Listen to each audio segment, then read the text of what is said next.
SMT Nation, we back. We got ourselves a new phone, a new device to the SMT lineup. We have the iPhone 14 Pro Max.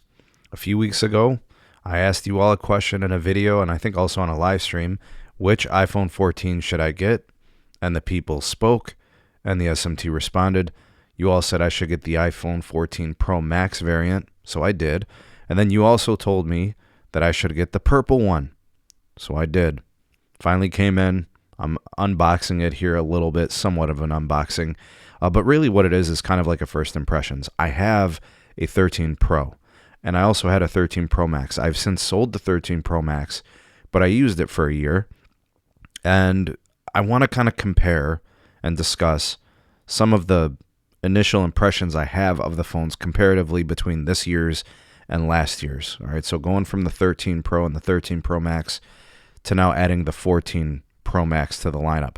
All right, now what comes with the phone? Obviously, you get the phone. You still get this like little thing here in the box, that little paper cardboard thing, and then you get a charging cable. All right, they got rid of the charging brick many moons ago, several generations ago, so that ship has sailed. We're not expecting charging bricks from Apple or any OEMs moving forward. So like Google phones, Samsung Galaxies, all the same thing. So that's it. All right, no SIM tray in this phone.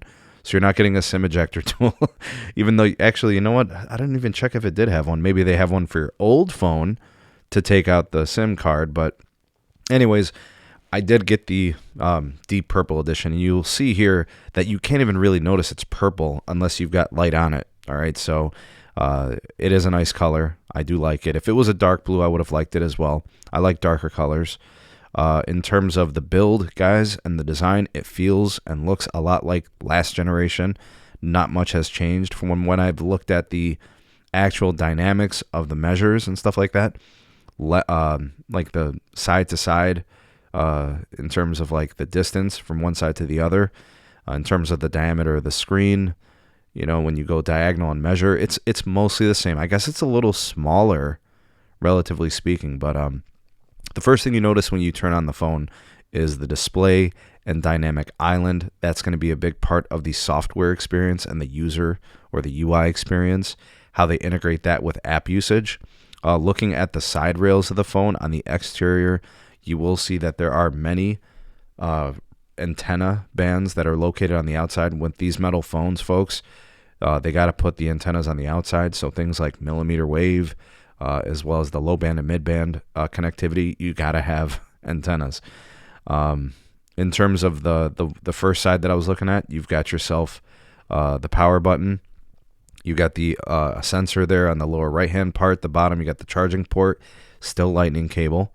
And then on the other side, you got the volume rockers with the lock button. All right, and that's pretty much it. Looks and feels a lot like the older generation. It looks and feels a lot like the 12 and the 13s, basically the same. Size-wise, pretty similar to last year's Max. I did notice that the camera system, folks, on the back is quite large. The sensors do feel and look larger, so you get this really unequal kind of lay down on desktops and tables. If you're the type of person that types with the phone laying down on a surface, it will rock. So putting a case on makes a lot of sense. That could probably help with a lot of that. But it is something to note. You're going to experience it. First impressions of the display as it's on, it's really nice. I put a screen protector on mine. It's got one, so that's good. I don't know.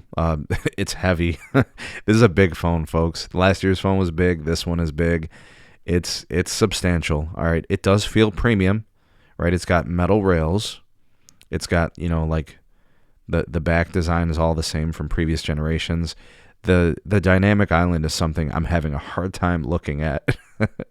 I don't know if I like it off initial. We'll see how it's integrated into the experience of the UI. That's something I'm going to be testing. I'm obviously going to be testing, all the hardware features, software features, the cellular, the battery life. Software experience. I mean, I've warmed up to iOS a little bit.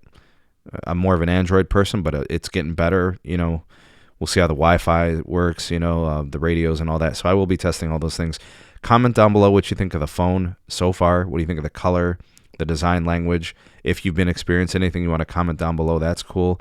If there's anything else that you guys want to know, let me know what you want to see, and I'll definitely do that for you guys. I'll test it. And I'm going to be giving my real-world usage experiences here in the course of the next several weeks. I like to use the phone a little bit, so stay tuned for more coverage on this phone.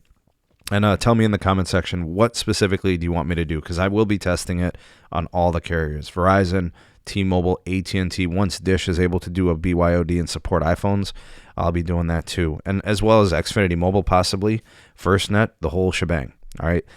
Thank you guys for watching. Comment down below. You are the voice of the people, the SMT Nation. Let your voice be heard. Like, share, subscribe for more. Turn on that bell notification icon so you never miss uploads on content like this. There's another card here. There's the subscribe button.